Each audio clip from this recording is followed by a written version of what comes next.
meron palagi kayong, maski nga yung mga matatanda, they always nadidiscover nila sa isa't isa bago may mga new things they discover what. So it wouldn't be fair to rate it, parang sabihin ko na.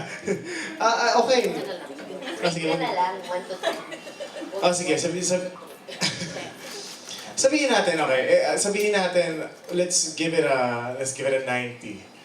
That 10 and that remaining 10 leaves room for parang improvement. 1 to 10 na pala. 9. 9. Sabihin natin 9 kasi meron pang room to know more about that person. Yes. Ako din, 9. Kasi para may nakalaan pa sa for the next few days, Yes. next year, next It's a year. taya, 9. Pasok. Okay, ayan. And then yung next about dun sa kissing scene, aga-aga kissing scene, no?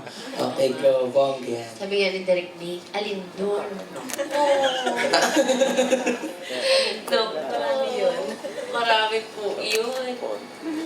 Pero hindi po mahalay. Ay, hindi daw mahalay ko yan. Ano na lang yung pinaka-favorite? Meron lang nakakagulat, yung dulo. Nagdab ako kahapon dire. Oo nga. Sabi ko,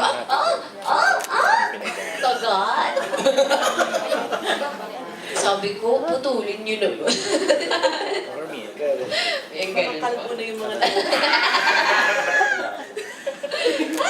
Kerry. Sir, Kerry na po. Ayan. Next question. Dito naman tayo. Dito po. Ayan. Ayan. Hi po, this is Rocky from TV series Craze and Beats of Rocks. Question ko para kay Kim and Sian.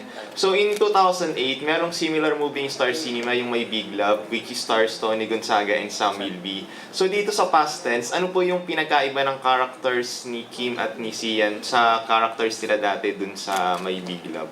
Kasi parang mataba din si Sam doon and na-inlove siya kay Tony, tapos pinapayat siya. So how is that different from your new movie?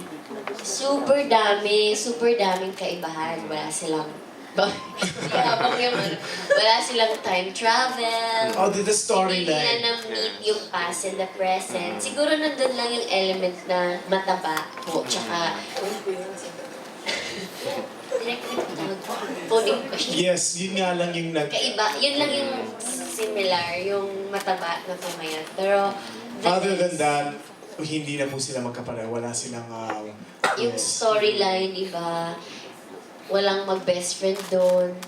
Walang mag-best friend, walang... I think Marami actually pwede sumagot. Kasi, Tama. yun nga, parang ako, na ano lang ako naman, you know, when, just because his character is big, it means, ay, ginaya na, ay, pareho na, may ganyan na. Hindi na ba pwede gumawa ng movie tungkol sa big? Parang isang beses naman pwede magkaroon ng healthy character in this lifetime sa movie industry. Parang hindi porket big, pareho na. So, marami talagang differences. The only similarity, I guess, is that he's big. Yes. And that he lost weight. But when he lost weight, there are different circumstances why he lost weight. There are different, ibang-iba ang dynamics nilang dalawa dito. Because to begin with, in that story, in My Big Love, Tony was the trainer of Sam. And then dito, hindi naman si Kim yung trainer. And then the purpose of him losing weight was because of her. And dun sa movie, it wasn't Tony, it was Christine Hermosa. So, malaki yung difference. Yan. Only similarity is mataba siya. Healthy siya. Happy lang siya sa life. Walang masama doon. Then question ko din po kay Derek po, question din. Si Kim po and Sian po pa talaga ang first choice ko for the movie or yung movie ginawa talaga for Kim and Sian? Actually, nung pumasok ako, when they got me to do this, ready na lahat. Meaning, the concept was there, the team was ready, even the cast, meron na. Wala lang magdidirect. So, sila, I guess, yung ako, as far as I'm concerned, it wasn't my choice. Not that I'm not happy with it. I'm happy that they were the ones na lumabas dito.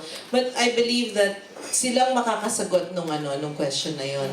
Ayun po, parang nung na-pitch po yung kwento sa management, kasi it's something really different na parang kailangan natin ma-achieve yung comedy and at the same time nga yung